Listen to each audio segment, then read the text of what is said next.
Puji Tuhan, kekasih Tuhan, kita akan mendengarkan kebenaran firman Tuhan. Suatu kesempatan yang sangat berharga karena kita merenungkan kebenaran firman Tuhan yang kekal. Yesus Kristus sendiri mengatakan, langit dan bumi akan lenyap, tetapi firman Tuhan kekal adanya. Jelas kita tidak rugi mendengar, memperhatikan, menyimak, dan kita menyimpan dalam lubuk hati yang paling dalam. Amsal pasal 4 mengatakan kalau kita menyimpan firman Tuhan dalam lubuk hati yang paling dalam, itu menjadi kehidupan dan kesembuhan. Kesembuhan bagi tubuh kita ini juga. Mari kita berdoa. Bapa Surgawi, terima kasih Tuhan. Kami sadar bahwa hidup kami fana adanya.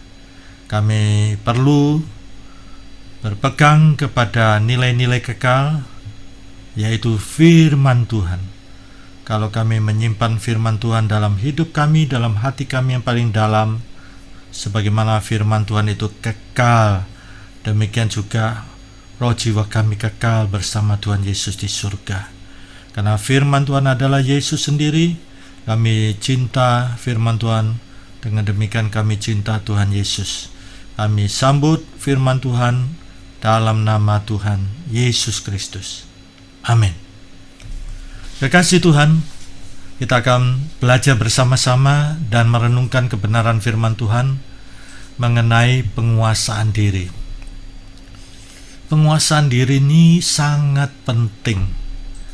Kita melihat beberapa orang, apapun latar belakangnya, keluarganya, kedudukannya, jabatannya, kalau tidak memiliki penguasaan diri, tidak heran kemudian kita mendengar mereka terkena kasus, dan kasus itu terbuka.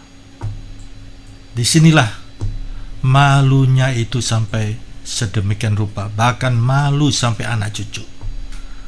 Betapa pentingnya adanya penguasaan diri itu di dalam kehidupan kita masing-masing. Kita memperhatikan di dalam 1 Petrus pasal 4 ayat 7. 1 Petrus pasal 4 ayat 7. Demikianlah firman Tuhan. Kesudahan segala sesuatu sudah dekat. Karena itu kuasailah dirimu dan jadilah tenang.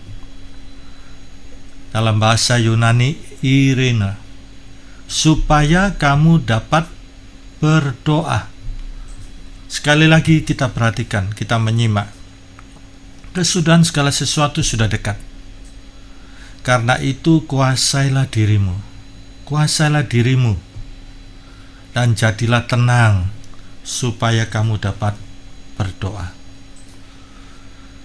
Kekasih Tuhan, salah satu sumber persoalan dalam kehidupan di dunia ini adalah emosi.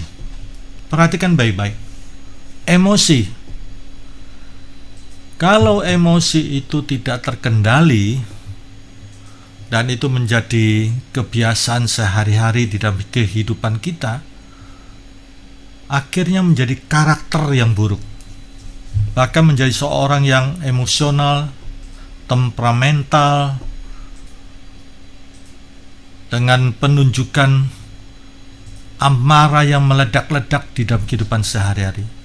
Tentunya itu tidak bagus dan tidak menjadi contoh yang baik, tidak menjadi teladan yang baik. Kalau kita memperhatikan Rasul Paulus menasihati Timotius yang muda, biasanya orang-orang muda itu gampang emosional, temperamental, supaya menjadi teladan di dalam 5 prinsip. Di dalam perkataan ini, di dalam perilaku, di dalam kesetiaan, di dalam kasih, di dalam kesucian. 5 prinsip ini sangat penting bagi mereka yang umumnya mudah untuk menjadi marah. Kalau seorang sudah menjadi marah dan tidak terkendali, itu pasti perkataannya berisi caci maki, ancaman-ancaman. Perilakunya, karena amarah sedemikian rupa, akhirnya terlampiaskan di dalam perilaku. Pukul meja,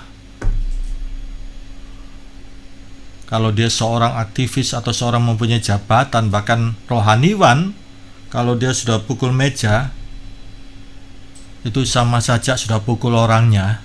Hanya karena ada kartu jabatannya, jadi meja sebagai pelampiasannya.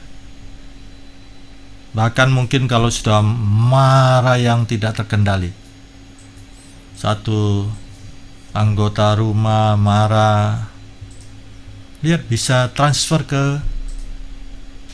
orang sekitarnya. Orang kedua menjadi emosi, yang ketiga juga menjadi penuh tindakan-tindakan kekerasan, tendang pintu, banting piring. Akhirnya yang satunya jadi ikut juga muntah. Sekalian dia teriak histeris, hancurkan sekalian rumah ini. Nah, sampai begitu rupa.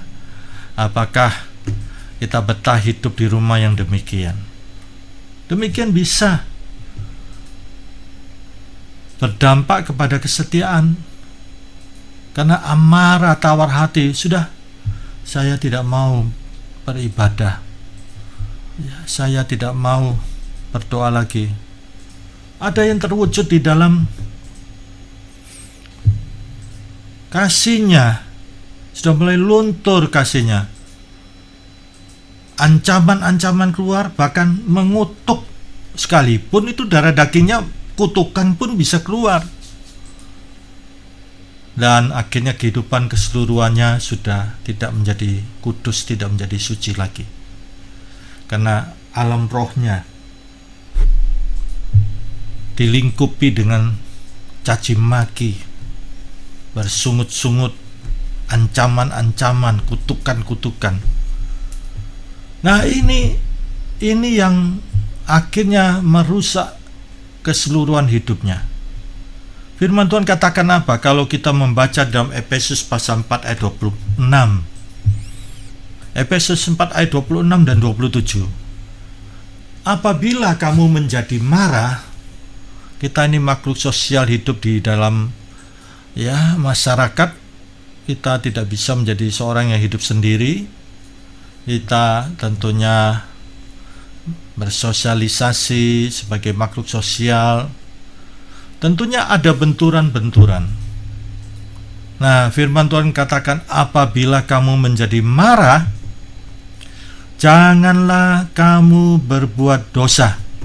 Bahkan, janganlah matahari terbenam sebelum padam amarahmu. Bahayanya apa? Nah ini, janganlah beri kesempatan kepada iblis. Sangat jelas, iblis. Jadi itu kesempatan bagi iblis. Kalau kita menjadi marah dan tidak terkendali, dan itu dibiarkan menguasai pikiran kita sampai menguasai seluruh keberadaan hidup kita ini, akhirnya sangat-sangat berbahaya. Karena firman Tuhan katakan di dalam Amsal 25 ayat 28 ya. Amsal 25 ayat 28. Orang yang tidak dapat mengendalikan diri, orang yang tidak dapat mengendalikan dirinya, itu adalah seperti kota yang roboh temboknya. Lihat, celah saja, sekali lagi, celah saja, itu sudah satu kesempatan bagi iblis. Itu iblis, si Lucifer itu, untuk bisa masuk celah itu. Apalagi kalau sampai tembok yang roboh. Bayangkan kalau tembok kehidupan kita ini roboh, tembok kehidupan kita ini roboh, lihat dari segala arah serangan-serangan itu bisa dengan bebas masuk di dalam kehidupan kita. Apa jadinya? Sudah jelas kehidupan kita akan terpuruk, hancur. Bukan saja membawa dampak bagi diri kita, tetapi bagi orang-orang di sekitar kita, keluarga kita, pekerjaan kita, usaha pekerjaan kita. Nah ini, jelas bahwa penguasaan diri itu sangat penting.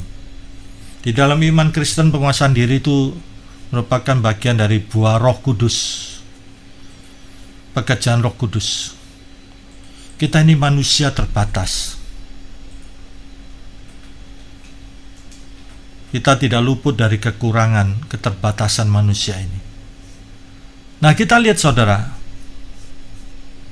kalau kita tidak bisa mempunyai penguasaan diri, itu bisa fatal. Manusia diciptakan menurut gambar dan rupa Allah, Adam dan Hawa. Tetapi karena jatuh di dalam dosa, maka manusia dengan sifat sombongnya terkadang melupakan siapa penciptanya. Bahkan ada yang lebih parah, menyombongkan diri, mengeluarkan kata-kata yang tanpa disadari melecehkan Tuhan, menghina Tuhan. Kita lihat, kekasih Tuhan, ada 7 orang tokoh karena tidak ada penguasaan diri, dia mengeluarkan kata-kata yang sombong dan menghina Tuhan. Akibatnya kita lihat ya. Contoh, John Lennon. Dia adalah personil The Beatles. Saat John Lennon diinterview oleh American Magazine, ia berkata, kekristenan akan berakhir dan hilang. Saya tidak perlu menjelaskannya. Yesus sih oke, namun pengajarannya terlalu sederhana. Hari ini kami jauh lebih tenar, lebih terkenal dari Yesus. Itu diucapkannya pada tahun 1966. Kemudian saya perhatikan bagaimana kehidupan ke depannya. Lihat, ironis sekali, John Lennon dia ditembak tewas, dan lebih tragis lagi yang menembak dia itu penggemarnya. John Lennon pernah mengatakan dengan sombongnya, saya lebih terkenal dari Yesus Kristus. Saya yang nomor 1, number 1, bukan Yesus Kristus. Saya akan buktikan. Saya akan adakan konser pada hari Minggu di England. Lihat nanti gereja semua kosong. Dan memang ketika dia mengadakan konser di England, banyak gereja kosong. Nah, ini keburukan dari manusia. Hari Minggu kan masih ada minggu depan, masih ada bulan depan. Tapi ini konser John Lennon belum tentu akan ada di England ini untuk kedua kalinya. Memang akhirnya gereja kosong. Tetapi lihat kesombongan dari John Lennon ini. Akhirnya dia ditembak mati oleh penggemarnya sendiri. Yang kedua, Tancredo Neves. Dia seorang presiden Brasil. Selagi kampanye ia berkata, bila saya mendapat 500.000 suara dari anggota partaiku, maka tidak ada yang dapat mendepak saya dari posisi kepresidenan, bahkan Tuhan sendiri.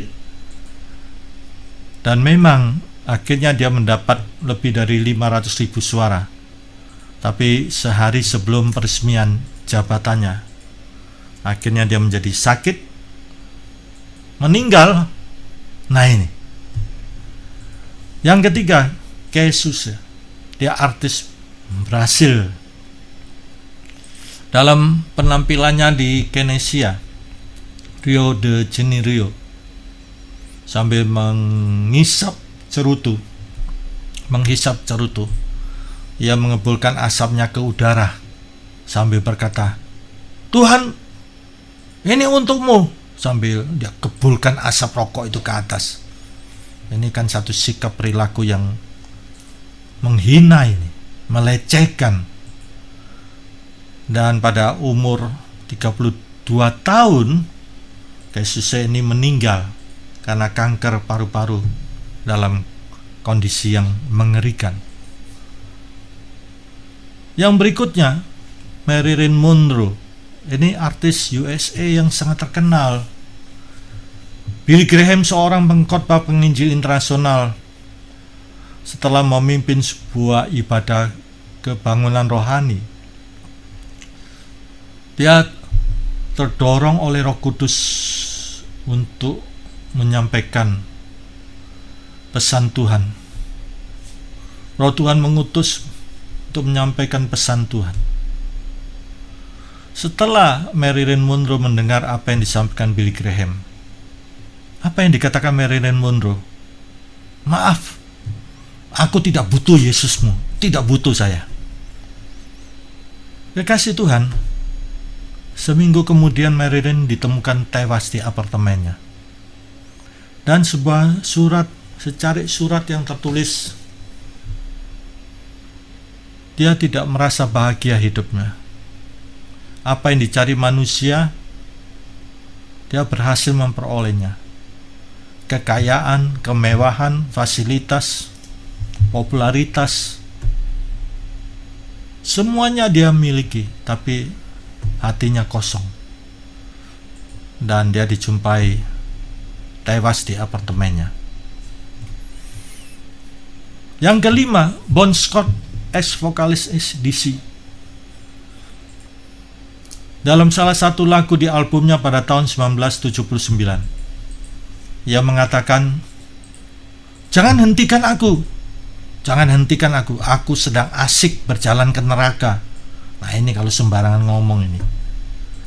Pada tanggal 19 Februari 1980, Bon Scott ditemukan meninggal karena tersedak oleh muntahnya sendiri. Ini. Yang keenam, Campinas. Ini tahun 2005 ya. Sekelompok anak muda ini anak yang sedang mabuk minuman keras. Saat itu anak-anak muda ini hidup hura-hura. Nah, saat itu menjemput seorang gadis teman mereka. Nah, gadis ini ditemani ibunya hingga masuk ke mobil. Saking khawatirnya sang ibu melihat putrinya ini, ya, yang menjemput sekelompok anak muda yang sedang hura-hura, mabuk. Sang ibu ini berkata, "Nak, Tuhan besertamu, nak." Apa jawab putrinya? "Oh, boleh saja Tuhan beserta saya, asal Tuhan itu duduk di bagasi mobil, karena di dalam mobil ini sudah penuh dengan teman-teman saya. Yesus duduk di bagasi saja." Berapa jam kemudian, kekasih Tuhan, mobil itu mengalami kecelakaan fatal, rusak parah, dan bentuknya tidak dapat dikenali lagi. Anehnya, kekasih Tuhan, bagian bagasinya itu tetap utuh. Bahkan ternyata di bagasi itu ada sekotak telur di dalamnya. Dan herannya, tidak ada satupun telur itu pecah. Ini. Yang ketujuh, pembuat kapal Titanic. Ini tahun 1912. Si pembuat kapal ini bilang dengan sombongnya, kapal ini tidak akan tenggelam. Kapal ini canggih. Bahkan oleh Tuhan sekalipun tidak bisa menenggelamkan kapal ini. Kekasih Tuhan, pada hari yang keempat pelayaran, kapal tersebut menabrak gunung es kemudian terbelah dua sebelum tenggelam ke dalam dasar Samudra Atlantik yang dingin. Ironisnya kekasih Tuhan, kapal ini baru pertama kali berlayar. Nah ini, kekasih Tuhan, contoh-contoh yang telah diungkapkan ini menunjukkan siapa sih kita ini. Siapa kita ini berani ngatain Tuhan. Di dalam Amsal 22 ayat 4, ganjaran di sini juga menunjukkan upaya. Ganjaran kerendahan hati dan takut akan Tuhan adalah kekayaan, kehormatan, dan kehidupan. Kekasih Tuhan, bukankah orang-orang duniawi tiga hal ini yang dicari? Kekayaan, kehormatan, dan kehidupan. Sedemikian rupa mereka membutuhkan, kalau perlu dengan menghalalkan segala cara, bahkan dengan cara mistik. Kekayaan, kalau perlu korupsi, bahkan pesugihan, sekalipun harus mengorbankan anaknya. Setan itu bisa memberikan kekayaan tapi tidak pernah cuma-cuma. Dia selalu minta korban, jasa. Ini, apakah saudara karena kekayaan duniawi yang sementara tapi menjual nyawa warga saudara yang saudara sayangi? Apa gunanya kita memperoleh seluruh dunia tapi orang-orang yang kita sayangi binasa selama-lamanya, termasuk diri kita, untuk hal duniawi yang sementara? Yesus ditawarkan kekayaan dunia ketika Yesus dicobai iblis. Iblis memperlihatkan kemuliaan duniawi ini. Lihat, iblis itu selalu menawarkan keyakinan kompromis. Yesus di satu sisi boleh saja kepada Bapaknya, tapi di sisi yang lain iblis minta disembah. Perhatikan keyakinan kompromis. Dan kalau itu dilaksanakan oleh Yesus, semua kemuliaan duniawi ini akan diberikan. Tetapi apa jawab Yesus? Nyala iblis, hanya kepada Allah saja engkau beribadah. Kekasih Tuhan, salah satu strategi tipu muslihat iblis adalah keyakinan kompromis. Di dalam perjanjian lama kita melihat juga cara iblis ketika Musa ada di Gunung Sinai menanti hukum Tuhan. Bangsa Israel menunggu, kok Musa tidak turun-turun dan menjadi kurang sabar. Nah ini, seringkali kita kurang sabar. Akhirnya bangsa Israel di satu sisi menyembah kepada Sang Pencipta, Tuhan Allah, tapi di sisi yang lain mulai bangun patung anak lembu emas. Lihat, keyakinan kompromis. Perhatikan sepanjang perjalanan kehidupan bangsa Israel, kepahitan demi kepahitan terjadi. Kekasih Tuhan, kita jangan pakai cara-cara duniawi yang berdosa ini, apalagi tawaran-tawaran iblis. Binasa saudara dan keluarga saudara.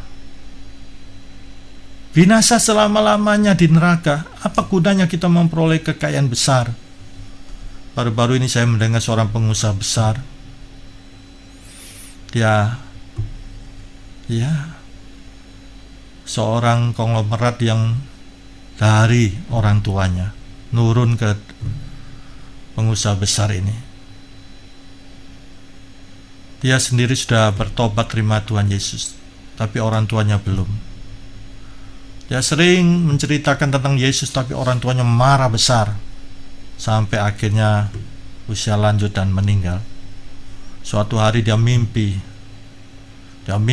orang tuanya itu dikerubungi ulat-ulat dan sangat-sangat menderita. Sangat jelas sekali mimpi itu, sehingga dia ketakutan dan menangis terus. Kekasih Tuhan, ini Alkitab sudah menunjukkan, jangan kita bermain-main di dalam kehidupan ini. Ketika mati, itu kekekalan hanya dua tempat, surga atau neraka. Dan neraka itu real, nyata, di mana api tidak pernah padam, ulat-ulat tidak pernah mati. Dalam hidup yang ada sekarang ini yang fana, betapa kita harus serius memikirkan sesudah mati, apakah kita jelas tempat kita di surga? Ini Tuhan tahu bahwa kita ini di dalam kehidupan duniawi ini tentu ada kebutuhan. Maka Tuhan tunjukkan caranya.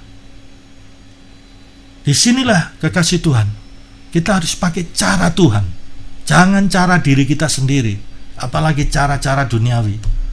Pakai cara diri kita sendiri, kita jadi orang sombong. Siapa kita ini? Kita manusia terbatas. Lihat cara Tuhan. Ganjaran kerendahan hati dan takut akan Tuhan adalah kekayaan, kehormatan, dan kehidupan. Jalan hidup saudara dan rendah hati dan takut akan Tuhan. Lihat, Tuhan atur hidup saudara. Tuhan buka keran-keran baru bagi saudara. Jangan khawatir. Kekayaan di sini bukan saudara kemudian harus jadi kaya. Teologi kemakmuran, bukan. Kaya akan kemurahan Tuhan, kaya akan kasih karunia Tuhan, kaya akan Tuhan nyata di dalam hidup saudara. Semua akan mengikutinya. Kehormatan, Tuhan angkat kita. Kita tidak perlu sikut menyikut, tidak perlu pakai jimat-jimat untuk dihormati. Kehidupan, kita tidak perlu pasang susuk supaya awet muda dan bentuk-bentuk mistik yang lain. Kalau kita punya Yesus dalam hati kita, pasti kita akan terlihat segar, sejuk, dan memberkati. Ini kekasih Tuhan. Di dalam Mazmur 37 ayat 11, Mazmur 37 ayat 11, tetapi orang-orang yang rendah hati akan mewarisi negeri dan bergembira karena kesejahteraan yang berlimpah-limpah. Ini hidup ini kekasih Tuhan. Kita punya segala-galanya, tetapi hati ini kosong, hampa, penuh dengan kegelisahan. Lihat orang-orang yang rendah hati, dia akan mewarisi negeri. Tuhan akan angkat dia. Kita tidak perlu pakai cara-cara kotor, politik kotor. Dan kita selalu bergembira karena kesejahteraan berlimpah-limpah. Betapa indahnya hidup ini. Kita diciptakan oleh Tuhan dengan satu tujuan utopi. Tujuan tertinggi adalah hidup kita memuliakan Tuhan. Dengan demikian hidup kita menjadi indah dan berarti. Hidup yang pendek ini, seperti Rasul Paulus, dia seorang cendekiawan, dia ahli Taurat, dia ahli filsafat, ahli teologi, misi, dan apologetika. Lihat, kalau aku mati itu keuntungan. Mati itu keuntungan. Kalau kita perhatikan pandangan umum pada umumnya, masyarakat itu tabu berbicara tentang kematian. Tabu. Dan juga mereka tidak mau ada simbol-simbol yang berkaitan dengan kematian di sekeliling kehidupannya, keluarganya. Ini tabu. Nah, tapi bagi Rasul Paulus, mati itu keuntungan. Berarti dia siap. Dan kalau dia hidup, hidup untuk berbuah.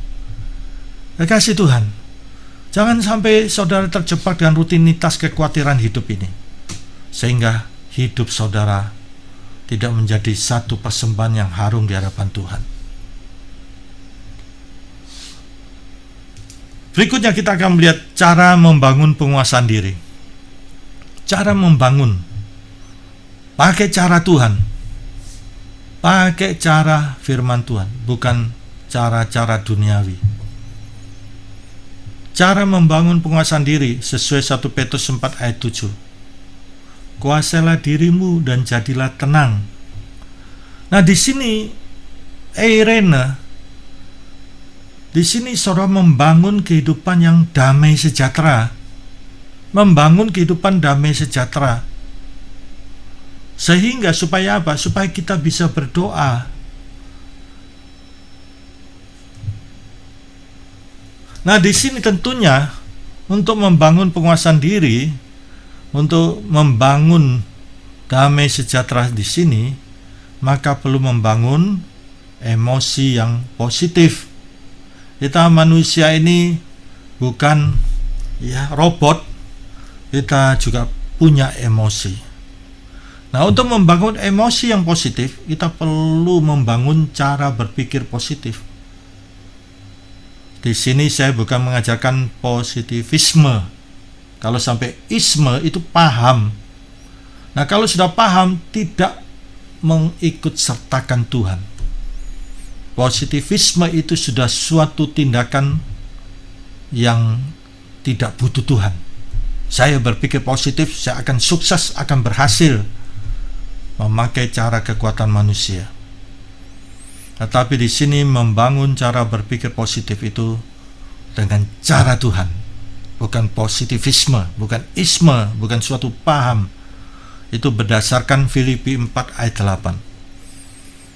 Di dalam Filipi pasal 4 ayat 8, firman Tuhan katakan apa? Jadi akhirnya saudara-saudara, semua yang benar, semua yang mulia, semua yang adil, semua yang suci, semua yang manis, semua yang sedap didengar, semua yang disebut kebajikan dan patut dipuji, pikirkanlah semuanya itu. Perhatikan, pikirkanlah semuanya itu. Saya mengajarkan firman Tuhan, bukan mengajarkan isme, bukan positivisme. Kalau positivisme itu saya tolak, karena itu memberhalakan pikiran positif tapi tidak mengikut sertakan Tuhan. Nah, di sini kekasih Tuhan, ketika masalah datang, saudara diperhadapkan bagaimana pola pikir yang sesuai firman Tuhan. Apakah berpikir negatif atau berpikir positif? Ketika masalah datang, di sini saudara harus mengambil keputusan. Harus mengambil keputusan. Karena bisa menghasilkan dua dampak. Kalau saudara berpikir negatif, maka saudara akan menjadi seorang yang pesimis. Tetapi kalau saudara berpikir positif sesuai firman Tuhan, bukan positivisme yang saudara bangun dengan cara saudara akan menjadi seorang yang optimis. Dan optimis di sini bukan karena kekuatan diri saudara, bukan. Sudah saya katakan di sini berpikir positif firman Tuhan. Seperti Rasul Paulus katakan dalam Filipi pasal 2, memiliki pikiran dan perasaan Kristus. Pikiran Kristus, perasaan Kristus, firman Tuhan. Karena Yesus itu adalah firman itu yang menjadi manusia. Firman yang menjadi manusia, Yohanes 1 ayat 14. Kita lihat dampak. Kalau kita mempunyai pola pikir negatif, kita menjadi pesimis. Dan seorang yang pesimis itu menjadi satu pribadi yang lemah, selalu bersungut-sungut, selalu melihat jalan buntu. Nah, ini satu pribadi yang tidak diperkenan Tuhan, karena secara tidak langsung dia sudah menunjukkan sikap bahwa dia ini sepertinya tidak punya Tuhan. Akhirnya ia gagal dalam hidupnya. Tetapi seorang yang berpikir positif sesuai kebenaran firman Tuhan, dia optimis karena dia punya Tuhan. Dia punya keyakinan bersama Tuhan, saya akan melakukan perkara-perkara yang besar. Dia akan menjadi pribadi yang kuat. Dan karena dia yakin punya Tuhan, dia selalu bersyukur. Bersyukur itu suatu tindakan bahwa dia percaya janji Tuhan itu adalah ya dan amin. Seorang bersyukur itu tindakan iman bahwa di balik ucapan syukur pujian itu ada mujizat Tuhan yang bekerja. Dan orang yang demikian melihat banyak peluang. Setiap arah hidupnya yang berjalan sesuai jalannya Tuhan, genah hidupnya, pasti dia akan melihat banyak peluang. Karena Yesus katakan, akulah jalan, kebenaran, dan hidup. Bagi seorang yang beriman kepada Yesus, dia tidak mengenal kata jalan buntu, tidak mengenal itu. Dia tidak akan mengenal pintu tertutup, karena dia punya Tuhan Yesus Kristus yang adalah pintu, adalah jalan, adalah kebenaran dan hidup itu. Jadi dia melihat banyak peluang karena dia punya Tuhan. Nah, ini sikap yang diperkenan Tuhan. Dan hidupnya akan selalu akan berbuah. Saya tidak katakan sukses ya.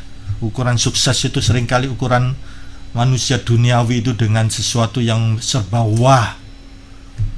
Orang yang hidupnya memberkati itu pun dia sudah menjadi seorang yang berhasil karena hidupnya berbuah. Seperti Rasul Paulus katakan, aku hidup untuk berbuah, untuk memasyurkan nama Tuhan. Sekecil apapun, kalau itu memasyurkan nama Tuhan, itu pun sudah menjadi berkat hidup kita. Kita lihat contoh orang-orang besar, saudara.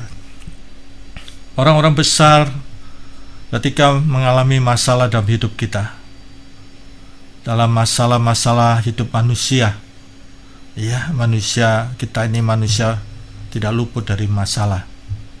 Lihat contoh orang-orang besar ketika mereka mengalami masalah. Seperti kita lihat Nelson Mandela, dia baru menjadi presiden pada usia yang ke-76 tahun.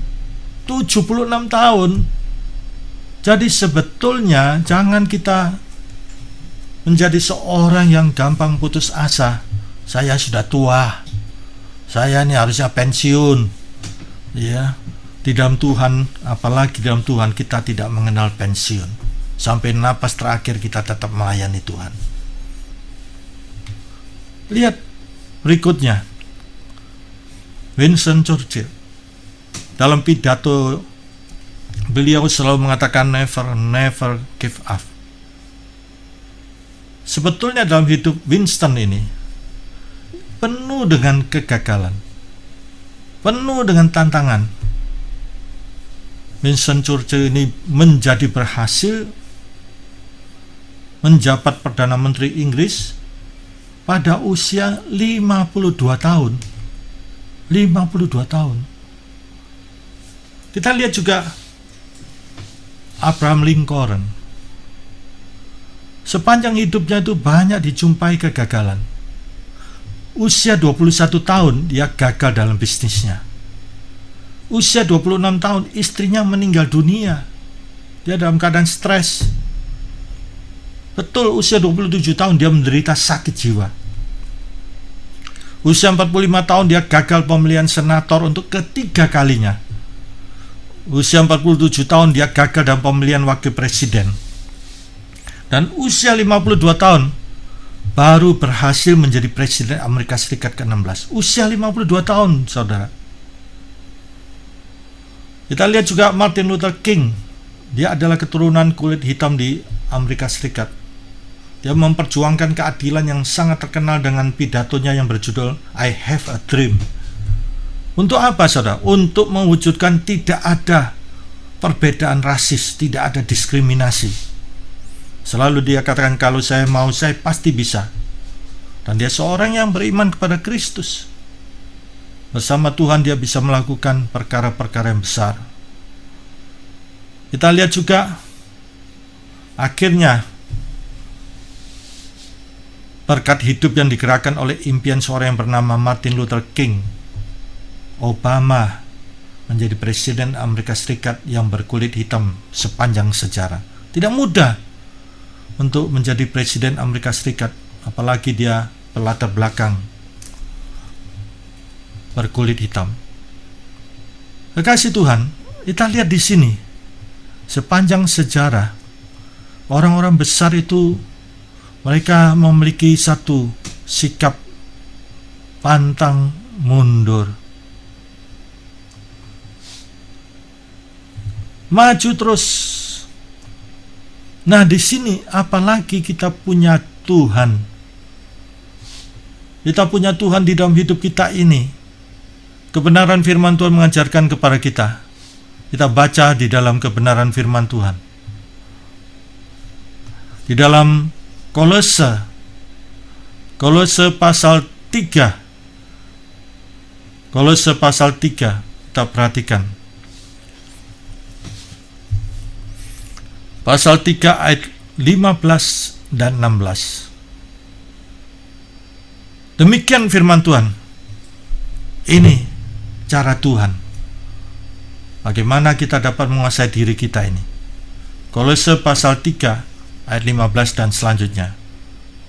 Hendaklah damai sejahtera Kristus memerintah dalam hatimu. Nah ini, jadi jangan izinkan sakit hati, kesel, amarah, kebencian yang memerintah hidup saudara. Jangan sampai. Saudara adalah Tuhan atas hidup saudara. Kalau hati saudara sudah mulai tidak enak, rasanya mau marah hari ini, karena tidak terkendali, akhirnya buku dibanting, meja ditendang, kursi ditendang, piring dibanting. Nah ini, jangan sampai amarah itu memerintah hati saudara. Firman Tuhan katakan apa? Hendaklah damai sejahtera Kristus memerintah ini. Memerintah dalam hatimu. Dalam hatimu. Hati ini pusat manusia. Amsal 4 ayat 23. Karena untuk itulah kamu telah dipanggil menjadi satu tubuh, dan bersyukurlah. Selalu ada kebersamaan sebagai satu tubuh. Jangan sampai terpecah belah. Karena di dalam Yudas pasal 1 ayat 19, mereka pemecah belah itu hidup tanpa Roh Kudus. Jadi kalau seorang mempunyai spirit pemecah belah, pasti dia hidup tanpa Roh Kudus. Hendaklah perkataan Kristus, nah ini perkataan Kristus, diam dengan segala kekayaannya di antara kamu. Kaya firman Tuhan, sehingga kamu dengan segala hikmat mengajar, menegur seorang akan yang lain, sambil apa? Menyanyikan mazmur dan puji-pujian dan nyanyian rohani. Kamu mengucap syukur kepada Allah di dalam hatimu. Ini penting. Di dalam Efesus, kalau saya memperhatikan, Efesus pasal 5 dikatakan hari-hari ini jahat adanya, supaya kita menjalani dengan seksama, dengan bijaksana. Dikatakan hendaklah kamu penuh roh, supaya kita bisa menangkap apa yang Tuhan mau kerjakan dalam hidup kita. Supaya penuh roh, Rasul Paulus katakan apa? Naikkan nyanyian pujian, mazmur, lagu-lagu rohani, bersyukur. Supaya kita penuh roh, supaya hati kita ini penuh suasana rohani. Nah ini, suasana rohani, jangan diliputi dengan suasana kejengkelan, amarah, kebencian, sakit hati, dendam, sehingga kita tidak bisa berpikir jernih. Akhirnya kita tidak ada penundukan diri. Kita menjadi orang yang temperamental, pemarah. Tetapi kalau kita penuh roh, naikkan puji-pujian dalam hati kita, penuh pujian, penuh pengagungan kepada Tuhan, ucapan syukur. Kita diliputi suasana rohani, Roh Kudus menguasai kita. Dengan demikian kita bisa berpikir jernih. Di sini kita bisa berpikir waras, seperti yang dikatakan oleh filosofi Jawa, yang waras ngalah. Kita bisa berpikir jernih, kita bisa menangkap firman Tuhan, dan kita bisa menangkap pesan Tuhan, apa yang harus saya kerjakan, apa yang menjadi kehendak Tuhan untuk saya lakukan hari ini. Tetapi kalau kita penuh kebencian, hati jengkel, marah, akhirnya firman Tuhan katakan menjadi bodoh, karena dikuasai emosi, amarah. Seringkali banyak kasus-kasus terjadi, kemudian menyesal di belakang. Masuk penjara menyesal. Kalau ada yang tewas sampai menyesal seumur hidup. Ini firman Tuhan katakan amarah bisa membawa kepada pembunuhan. Nah, jangan sampai. Itu sebabnya dikatakan apabila kamu menjadi marah, lihat, jangan sampai matahari terbenam. Jangan beri kesempatan kepada iblis. Iblis loh saudara, si kepala malaikat yang jatuh itu, Lucifer itu, iblis itu mencari celah. Kalau kita biarkan, akhirnya kalau kita terus berlarut-larut tidak mau berubah, tembok kehidupan kita roboh. Maka segala arah, lihat, serangan-serangan panah-panah iblis, terpuruk hidup kita, dan hancur. Bukan saja kita, keluarga hancur, pekerjaan hancur. Selanjutnya kita perhatikan, dan segala sesuatu yang kamu lakukan dengan perkataan atau perbuatan, lakukan semuanya itu dalam nama Tuhan Yesus, sambil mengucap syukur oleh Dia kepada Allah Bapa kita. Di sini bukan sumpah. Nah, setiap perkataan saudara dalam nama Tuhan Yesus, setiap perkataan itu harus dipertanggungjawabkan, bukan asal bunyi, bukan asbun. Kita memperkatakan firman supaya menjadi berkat bagi banyak orang. Setiap perkataan firman keluar dari mulut kita dalam Yesaya 55 tidak akan kembali dengan sia-sia. Firman Tuhan itu adalah hidupnya Tuhan sendiri. Dalam firman itu ada hidupnya Tuhan. Kalau kita lihat semut bisa bekerja sama untuk menyiapkan makanannya pada musimnya. Lihat semut, profesor tidak bisa ciptakan semut. Kita lihat kemahakuasaan Tuhan. Profesor hanya bisa ciptakan robot-robot yang terprogram terbatas itu. Di sini kita lihat firman itu ada hidupnya Tuhan. Yohanes 1 ayat 1 sampai 5. Dalam firman itu ada hidupnya Tuhan. Dan itu terang manusia, dan kegelapan tidak dapat menguasainya. Kalau hidup kita penuh firman, ini kesempatan yang sangat berharga. Yesus sendiri katakan, langit dan bumi akan lenyap, tetapi firman Tuhan itu kekal. Demikian juga kalau saya perhatikan dalam Mazmur, betapa firman Tuhan itu teguh di surga selama-lamanya. Mazmur 119. Dan firman Tuhan itu, lihat, sempurna, tidak boleh ditambah dan tidak boleh dikurang. Kejadian sampai Wahyu. Dan firman ini bisa menjadi remah. Sesuai Roma pasal 10 ayat 17, kalau kita memiliki persekutuan pribadi dengan Tuhan, firman itu menjadi hidup untuk saudara secara pribadi, untuk waktunya saudara juga. Firman Tuhan sempurna. Jangan sampai kita menyia-nyiakan firman Tuhan ini. Rasul Petrus katakan dalam 1 Petrus pasal 1 ayat 24-25, manusia itu ibarat seperti bunga rumput. Pada waktu pagi bunga itu mekar, tapi sore menjadi layu, gugur. Seringkali manusia ketika berbunga, kemuliaan bunga rumput itu sementara. Dia tidak tahu bahwa hidup manusia itu fana adanya. Tetapi firman Tuhan itu kekal adanya. Kekal adanya. Firman Injil itu Yesus Kristus. Kekasih Tuhan, selagi kita masih bernapas, kita bisa membaca firman Tuhan sekian kali. Kalau bisa baca, menghafal sampai puluhan kali, bahkan mungkin ratusan kali. Wah, dahsyat, luar biasa. Yesus sendiri mengatakan langit dan bumi akan lenyap, tetapi firman Tuhan kekal adanya. Di sini kekasih Tuhan, orang yang suka firman Tuhan, dalam firman itu ada hidupnya Tuhan. Kalau dia banyak bersekutu, di situlah Roh Kudus bekerja. Seorang yang cinta firman Tuhan, Roh Kudus bekerja. Karena Roh Kudus itu selalu memuliakan Yesus. Dalam Yohanes pasal 16 ayat 13-14, Roh Kudus membawa kita di dalam seluruh kebenaran firman Tuhan. Kebenaran firman Tuhan ini adalah kehendak Tuhan. Ingat khotbah Yesus di bukit. Bukan setiap orang yang berseru Tuhan, Tuhan, Tuhan yang akan masuk kerajaan surga, melainkan mereka yang melakukan kehendak Bapa surgawi. Yesus sendiri katakan dalam Yohanes pasal 4, makananku adalah melakukan kehendak Bapa surgawi dan menyelesaikannya.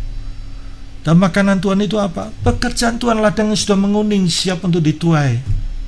Kita sebagai pengusaha, sebagai ibu rumah tangga, sebagai karyawan, sebagai pelajar, hidup kita menjadi berarti kalau kita berperan serta menjadi rekan kerja Tuhan. Kita jangan khawatir. Yesus katakan apa? Jadilah saksi, dan aku menyertai engkau sampai kepada akhir zaman. Kalau kita melakukan bagian kita menjadi saksi, Tuhan menyertai kita sampai akhir zaman. Dan saudara perhatikan, Roh Kudus itu selalu memasyurkan Tuhan Yesus Kristus. Dengan kita cinta firman Tuhan, kita cinta Yesus, disitulah Roh Kudus bekerja. Dan penguasaan diri ini adalah buah dari Roh Kudus. Mari kekasih Tuhan, kesempatan yang indah kita memperhatikan nilai-nilai kekal dalam hidup kita ini. Puji Tuhan, mari kita berdoa. Bapa surgawi, kami bersyukur kebenaran firman Tuhan yang telah kami dengar, betapa pentingnya penguasaan diri itu. Dan hanya firman-Mu oleh pekerjaan Roh Kudus, kami dimampukan untuk bisa mewujudkan penguasaan diri dengan pertolongan Tuhan dan kemurahan Tuhan. Terima kasih Tuhan, kami berdoa untuk para pendengar Radio Sangkakala. Mereka diberkati Tuhan, dan Radio Sangkakala juga diberkati Tuhan. Bangsa negara kami Indonesia, Tuhan berkati juga. Dalam nama Tuhan Yesus Kristus. Amin.